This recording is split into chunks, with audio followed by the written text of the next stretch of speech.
Sahabat dirahmati Allah, apa menjadi keunggulan? Beliau ini adalah imamul fuqaha wa kabirul ulama.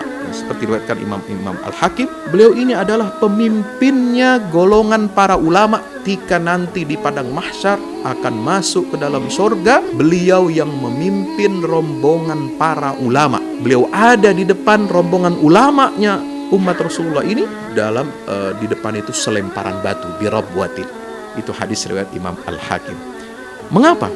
Karena ilmunya yang tinggi. Dan juga satu rahasia lagi, itu adalah karena memiliki jiwa iffatun nafsi, mampu untuk menjaga dirinya dari perbuatan subhat, dari perkara subhat, apalagi yang haram-haram.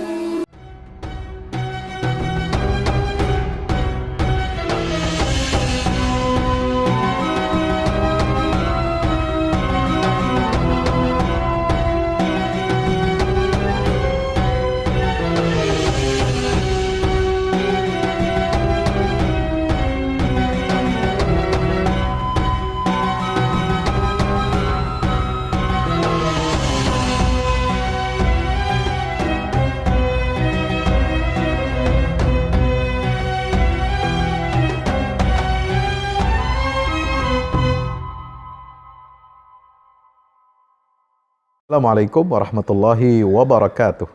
Teman-teman yang dimuliakan Allah Ta'ala, kami memang masih baru, tetapi kami ingin berkontribusi besar juga untuk dakwah ini.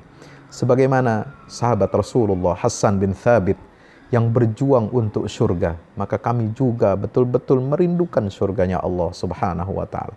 Dalam catatan sejarah, hanya Hassan bin Thabit inilah yang memiliki mimbar di samping mimbarnya Rasulullah Sallallahu Alaihi Wasallam. Di mimbar itu dia membela kehormatan agama Allah dan Rasulnya.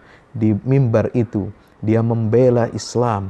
Di mimbar itu dia menyampaikan keunggulan dan kemuliaan agama Allah dan Rasulnya. Maka kita bisa melihat betapa mulianya keberadaan media, keberadaan mimbar yang berada di samping persis mimbarnya Rasulullah SAW. Oleh sebab itu kami juga mengajak teman-teman semua untuk ke surga. Dengan cara apa? Dengan cara kita yang sama. Kita berjuang lewat media. Media yang akan membumikan Islam rahmatan lil alamin di negeri kita ini dan juga ke seluruh penjuru dunia, menembus batas hingga Allah takdirkan Islam ini jaya kembali. Mari salurkan infak media ke rekening Bank BNI Syariah 0631 748 573. Wassalamualaikum warahmatullahi wabarakatuh. Assalamualaikum warahmatullahi wabarakatuh. Alhamdulillahi rabbil alamin, wassalatu wassalamu ala asyrafil anbiya wal mursalin nabiyina Muhammad wa ala alihi wa sahbihi ajma'in. Sahabat The Golden Age yang dirahmati Allah Subhanahu wa Ta'ala, malam hari ini kita akan mengkaji perjalanan sirah dan masirah. Sirah itu biografi, masirah itu perjalanan. Jadi bukan hanya biografi itu isinya data-data, tetapi juga bagaimana pergerakan seorang yang kita kaji, seorang sahabat Rasulullah sallallahu alaihi wasallam yang sangat luar biasa. Yaitu malam hari ini kita akan mempelajari sisi kehidupan sahabat yang bernama Mu'adz ibn Jabal radhiyallahu anhu. Kalau kemarin sahabat Zubair bin Awam, itu kita mengambil sisi kehidupan beliau dari apa? Kedermawanan dan keberaniannya, kepahlawanannya, dalam peperangan, dalam kedermawanan, begitu luar biasa. Itulah Zubair bin Awam, putra dari bibi Rasulullah Sallallahu Alaihi Wasallam. Kali ini Mu'adz bin Jabal, seorang sahabat Ansar. Kalau disebut nama Mu'adz bin Jabal, maka semua ulama, para ahli sejarah mengatakan bahwa beliau ini memiliki keunggulan, keistimewaan, dan kelebihan dari sisi apa? Keteladanan beliau dalam hal ilmu pengetahuan, ilmu tentang agama, ilmu tentang halal dan haram. Dan satu sisi lagi yang lainnya adalah beliau merupakan orang yang memiliki sifat iffatun nafsi, yang mampu untuk menjaga harkat dan martabat dirinya, menjauhi perkara yang syubhat, apalagi yang diharamkan oleh Allah Subhanahu wa taala. Bagaimana sirah Mu'adz bin Jabal, sahabat pemuda yang dirahmati Allah Subhanahu wa taala. Mu'adz bin Jabal ini adalah salah satu dari 70 orang yang ikut dalam Bai'atul Aqabah. Sebelum Nabi hijrah dari Makkah ke Madinah, ya, datang, ya, pertama diawali dengan 12 orang Ansor, Bai'ah Aqabah yang pertama, ya, lalu kemudian disusul Bai'ah Aqabah yang kedua pada musim haji juga di bulan di bulan Safar, setelah selesai bulan Muharram, setelah selesai bulan haji, itu sahabat-sahabat Nabi yang masuk Islam dari kalangan dari penduduk Madinah 70 orang datang menemui Rasulullah di Aqabah. Subhanallah. Di Aqabah ini adalah daerah Mina, ya, dekat daerah Jamarat. Makanya kita mendengar adalah Jumrah Aqabah, Aqabah Ula, Wusta, dan Kubra, ya. Subhanallah. Nah, di tempat itulah 70 orang sahabat Nabi SAW yang berasal dari Madinah ini berbaiat, bersumpah setia untuk melindungi dan membela Rasulullah SAW, ya, siap menampung Rasulullah SAW untuk hijrah ke Madinah. Nah, beliau ketika itu satu di antara 70 sahabat yang hadir di Aqabah, berbaiat kepada Nabi SAW saat usia beliau itu 18 tahun. Subhanallah. Dan saat beliau masuk Islam, ya, dia tunjukkan loyalitasnya kepada agama Allah dan Rasulnya ini Sallallahu Alaihi Wasallam dengan apa? Dengan menghancurkan berhala-berhala Bani Salimah, ya, yaitu dan juga Bani Tha'labah dan Abdullah bin Unais. Subhanallah. Ini dikenal di kalangan penduduk Madinah. Karena Madinah juga dulu kemusyrikan yang merajalela. Sama dengan di Makkah. Nah, ketika Nabi SAW hijrah dari Makkah ke Madinah, ya, beliau adalah seorang sahabat Ansar, penolong Nabi di Madinah, maka beliau dipersaudarakan oleh baginda Rasulullah SAW dengan siapa? Dengan sahabat Muhajirin, yaitu Abdullah bin Mas'ud radhiyallahu anhu. Dua-duanya orang hebat, Masya Allah. Dua-duanya ahli ilmu, dua-duanya ahli Al-Quran, dua-duanya ahli jihad, dua-duanya Masya Allah tabarakallah. Dan sahabat Mu'adz bin Jabal ini, kata para ahli sejarah, beliau menyaksikan perang Badar, ya, saat usia beliau itu umurnya berapa? 20 tahun, ya, usia 20 tahun beliau sudah ikut dalam perang Badar. Beliau juga menyaksikan perang Uhud, Khandak, dan semua peperangan yang diikuti oleh baginda Rasulullah SAW. Beliau ini dikenal sahabat yang alim, sekaligus sebagai sahabat yang abid. Apa itu alim? Ya, orang yang berilmu, orang yang memiliki ilmu tentang agama. Dan abid, orang yang ahli ibadah. Subhanallah. Apa kata baginda Rasulullah SAW tentang sahabat Mu'adz bin Jabal ini? Ya, beliau menyebutnya a'lamul ummati bil halali wal haram. Ya, orang yang paling alim, umatku yang paling alim mengenai hukum halal dan haram adalah Mu'adz bin Jabal. Sebab ini diriwayatkan oleh, ya, banyak ahli hadis, yaitu diantaranya Imam Ahmad dalam hadis nomor 13.991,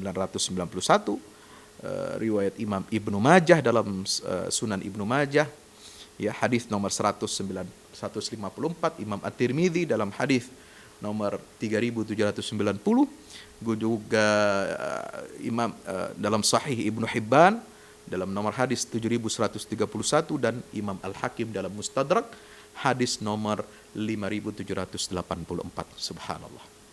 Ya, sahabat yang dirahmati Allah Ta'ala, Ibnu Mas'ud, saudara, ya, angkatnya, ya, Mu'adz bin Jabal, ya, menggelari beliau, menamakan beliau itu sebagai apa? Al-ummatal qanit, ya, umat yang ahli ibadah. Subhanallah. Beliau ini seolah-olah satu umat yang taatnya luar biasa kepada Allah dan Rasulnya, ahli ibadahnya luar biasa kepada Allah Subhanahu wa taala.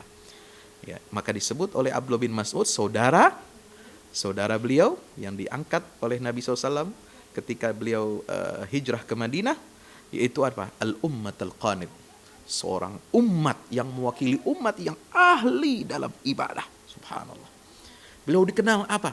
Dikenal sifatnya yang lembut, pemalu, yang suka memberi, dermawan, ya. Kemudian wajahnya berseri-seri, kemudian selalu menunjukkan wajah yang senantiasa cerah berseri-seri, dan ini yang senantiasa beliau itu dikenal oleh para sahabat-sahabat Nabi yang lain. Dan Nabi SAW mempercayakan Mu'adz bin Jabal, seorang anak muda, ya, untuk menjadi gubernur di Yaman. Ketika Nabi SAW masih hidup, Rasulullah angkat beliau sebagai gubernur di Yaman. Ya, baru setelah di zaman Khalifah Umar ibn al-Khattab, beliau ini diangkat menjadi gubernur negeri Syam, menggantikan sahabat Abu Ubaidah ibn al-Jarrah yang syahid karena kena wabah ta'un amwas di negeri Yaman di Palestina. Dan beliau juga Mu'adz bin Jabal akhirnya wafat, ya, akibat ta'un amwas di negeri Syam itu. Rahimahullah wa radhiyallahu anhu. Mudah-mudahan kita dapat mengikuti jejak langkah Mu'adz bin Jabal ini. Dan Mu'adz bin Jabal ini, sahabat The Golden Age yang dirahmati Allah Ta'ala, beliau dikenal, ya, dengan hadis Rasulullah SAW yang melahirkan konsep ijtihad. Ya, melahirkan konsep ijtihad. Ya, Nabi pernah bertanya kepada Mu'adz bin Jabal. Ini hadis yang sangat terkenal, yang dipegang oleh, ya, para ulama, fuqaha, mujtahidin. Ini menjadi sandaran. Wahai Mu'adz bin Jabal, apa yang menjadi pedomanmu dalam memutuskan sesuatu? Maka Mu'adz mengatakan, Kitabullah ya Rasulullah. Bagaimana kalau engkau tidak jumpai dalam Kitabullah? Tanya Rasulullah. Aku putuskan dengan sunnah Rasulullah SAW, kata Sayyidina Mu'adz bin Jabal. Masya Allah. Lalu jika engkau tidak menemukan masalah itu dalam sunnah Rasul, bagaimana, kata Nabi? Ya, apa jawaban Mu'adz bin Jabal? Aku berijtihad, ajtahidu bi ra'yi wala alu. Aku berijtihad dengan akal fikiranku dan aku takkan berlaku sia-sia. Subhanallah. Inilah, ya, dari lisan beliau, ya, Nabi SAW mengukuhkan konsep ijtihad di dalam Islam. Betapa luar biasanya mendapatkan taufik dari Allah Ta'ala karena jawaban Mu'adz bin Jabal kepada Rasulullah. Maka Nabi ini, ya, lalu mengusap dada, ya, Mu'adz bin Jabal. Alhamdulillah alladzi syaraha sadra, ya, Rasulillahi sallallahu alaihi wasallam lima yurdillah. Segala puji bagi Allah yang telah memberikan taufik kepada utusannya Rasulullah SAW sesuai apa yang diridhoi oleh Rasulullah sallallahu alaihi wasallam. Ya. Sahabat yang dirahmati Allah Subhanahu wa taala, jadi sosok Mu'adz bin Jabal ini seorang yang alim. Sehingga Sayyidina Umar bin Khattab, ya, khalifah kedua, mengatakan kalau seandainya tidak ada Mu'adz bin Jabal memberikan fatwa, nasihat hukum kepada aku, maka Umar ini akan binasa, Umar ini celaka, ya, karena bisa jadi keliru dalam menjawab persoalan-persoalan yang baru dilontarkan oleh umat sepeninggal Rasulullah Sallallahu Alaihi Wasallam yang tidak ada jawaban keterangan dari Al-Quran dan Sunnah Nabi kita Muhammad Sallallahu Alaihi Wasallam. Sahabat dirahmati Allah, bagaimana akhir kesudahan wafatnya sahabat Mu'adz ibnu Jabal? Tadi saya sudah singgung, beliau wafat, ya, ketika berada di negeri Syam, ya, dalam usia 33 tahun. Ya, dalam usia 33 tahun. Ada yang mengatakan 34 tahun, ada yang berpendapat juga ulama usianya saat itu 38 tahun. Intinya dia masih di bawah 40 tahun. Ya, padahal 40 tahun itu usia yang sangat perfect.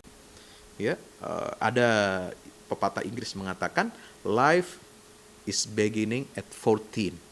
Ya, hidup kita akan mulai lagi yang kedua setelah usia 40 tahun. Artinya apa? Ini puncak kematangan, usia kematangan seorang anak muda. Belum sampai 40 tahun. Ya, ada yang mengatakan 38, ada yang mengatakan 34, bahkan 33 tahun beliau wafat. Ya, ketika menjabat sebagai gubernur yang diangkat oleh Khalifah Umar bin Khattab. Bayangkan, beliau dipercaya oleh Rasulullah menjadi gubernur di Yaman dan dipercaya oleh Umar ibn Khattab sebagai khalifah menjadi gubernur negeri Syam. Subhanallah, ini anak muda yang luar biasa, alim, dermawan, bijak, lembut, ya, dan sangat menakjubkan kepribadian Mu'adz bin Jabal ini. Beliau syahid dalam penyakit taun, wabah yang ada di kota Amwas itu. Sahabat dirahmati Allah, apa menjadi keunggulan? Beliau ini adalah imamul fuqaha wa kabirul ulama.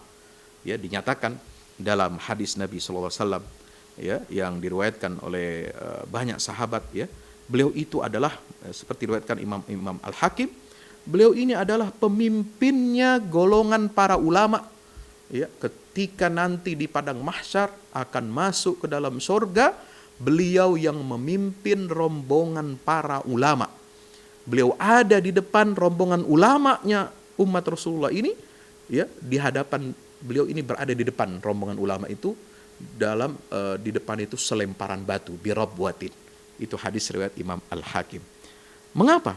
Karena ilmunya yang tinggi. Dan juga satu rahasia lagi, beliau mendapatkan kemuliaan yang begitu hebat ini, masuk surga, ya, kemudian memimpin rombongannya para ulamanya umat Islam ini sepeninggal Rasulullah SAW, itu adalah karena memiliki jiwa iffatun nafsi, mampu untuk menjaga dirinya dari perbuatan subhat, dari perkara subhat, apalagi yang haram-haram. Subhanallah. Bagaimana ceritanya ini? Nah, ini saya ingin sampaikan cerita yang sangat menarik, ya. Cerita menariknya begini, ya, seperti disampaikan dalam beberapa kitab hadis, ya, beliau ini ternyata punya utang, ya. Setelah dibayar dengan semua aset yang beliau miliki, tetap belum mencukupi untuk bayar hutang. Maka bagaimana? Rasulullah memberikan solusi dengan menjadikan beliau sebagai seorang pejabat di negeri Yaman. Tadi diangkat. Nah, gaji yang diperolehnya itu, ya, bisa digunakan untuk bayar hutang. Tidak sekedar itu. Ya, Mu'adz bin Jabal ini juga adalah seorang pemimpin yang pantas dan cakap karena wawasan keilmuannya. Nah, di masa Khalifah Abu Bakar, Umar bin Khattab mengusulkan supaya Khalifah Abu Bakar memotong gajinya Mu'adz. Karena Mu'adz waktu itu setelah Rasulullah wafat masih jadi gubernur Yaman. Ya, Umar mengusulkan kepada Khalifah Abu Bakar, "Oi Khalifah, potong gaji Mu'adz bin Jabal." Kenapa? Karena dia sudah selesai hutangnya dan sudah dianggap telah mencukupi untuk hidup keluarganya. Maka 1/2 gajinya, ya, setengah gajinya harus dikembalikan lagi kepada negara, ya, meskipun dia peroleh itu secara halal. Masya Allah. Nah, beliau minta itu. Ketika ada usulan dari khalifah ini, Mu'adz bin Jabal datang kepada Umar bin Khattab. Lalu kemudian beliau bertanya, apa maksudnya?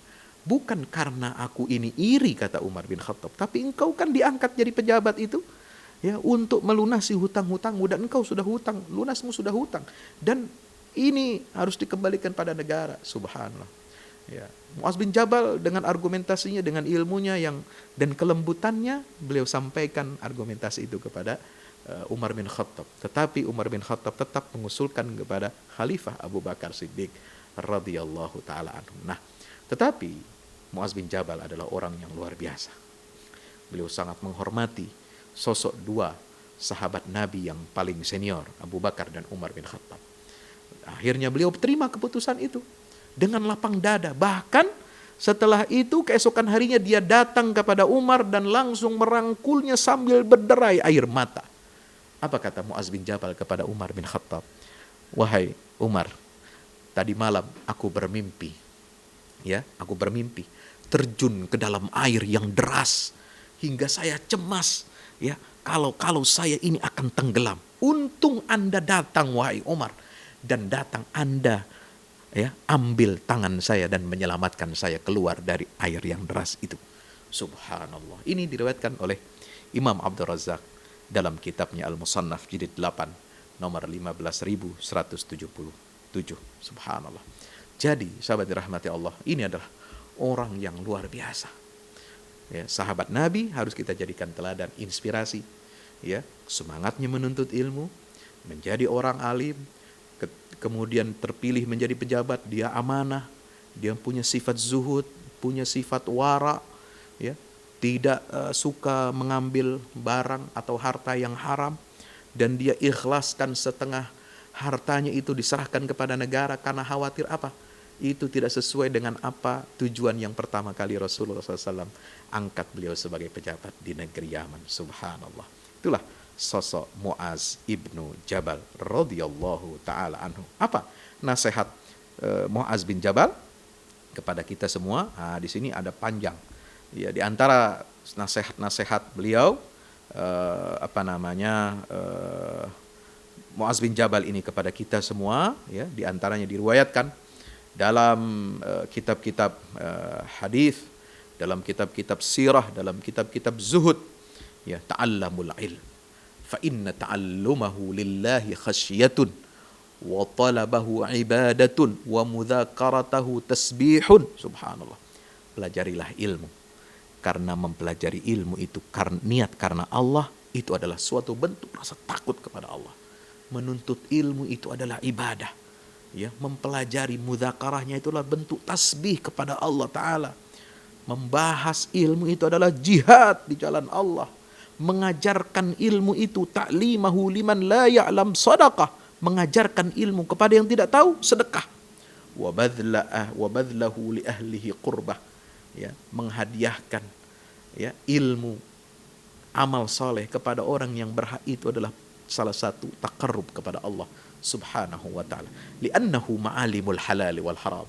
Karena ilmu itu adalah patok-patok rambu-rambu kita mengenal mana yang halal dan mana yang haram.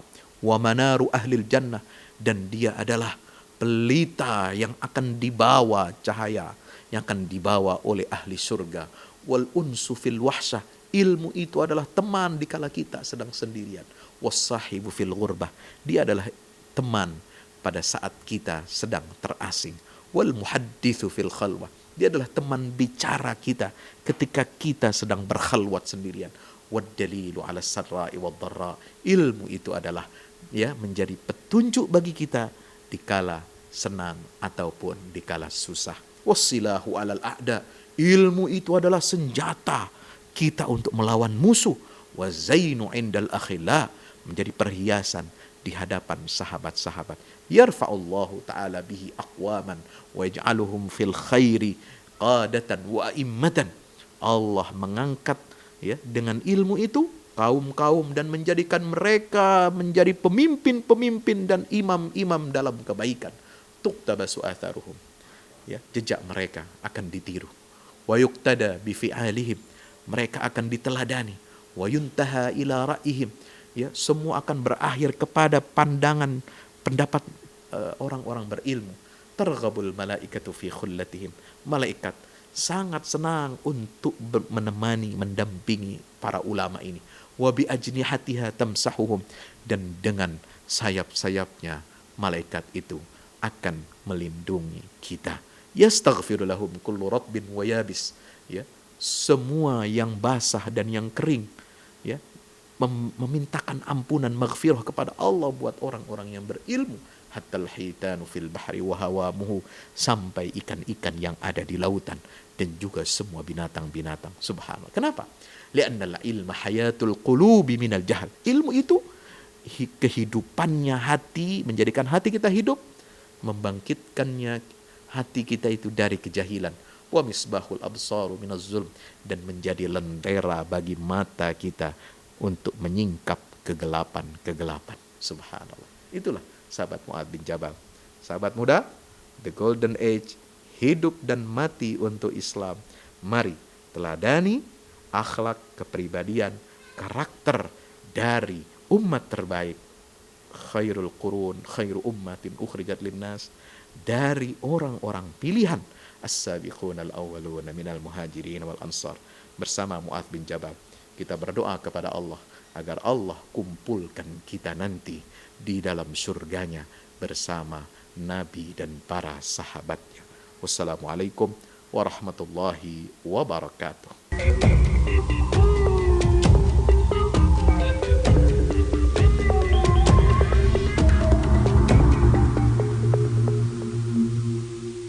Assalamualaikum warahmatullahi wabarakatuh. Bapak Ibu para pemirsa, saya Ustadz Fadlan mengajak Bapak Ibu kita semua, ayo kita membuat investasi masa depan bersama Al-Fahmi Institute. Gedung ini sedang dibangun, membutuhkan segala dukungan dari kita semua. Maka itu saya mengajak Bapak Ibu semua, hari-hari dengan kebaikan, hari-hari dengan berinfak, hari-hari dengan bersedekah, hari-hari dengan berwakaf. Dan sangat tepat Bapak Ibu memilih wakaf bersama Al-Fahmi Institute untuk generasi Quran akan datang. Rekeningnya ada di BCA, Muamalat, dan BSM. Ada di bawah sini. Ayo, dengan Al-Fahmi Institute kita mencerdaskan umat dengan Al-Quran untuk Indonesia lebih baik. Wassalamualaikum warahmatullahi wabarakatuh. Al Imran berapa itu? 190 ya? Ya.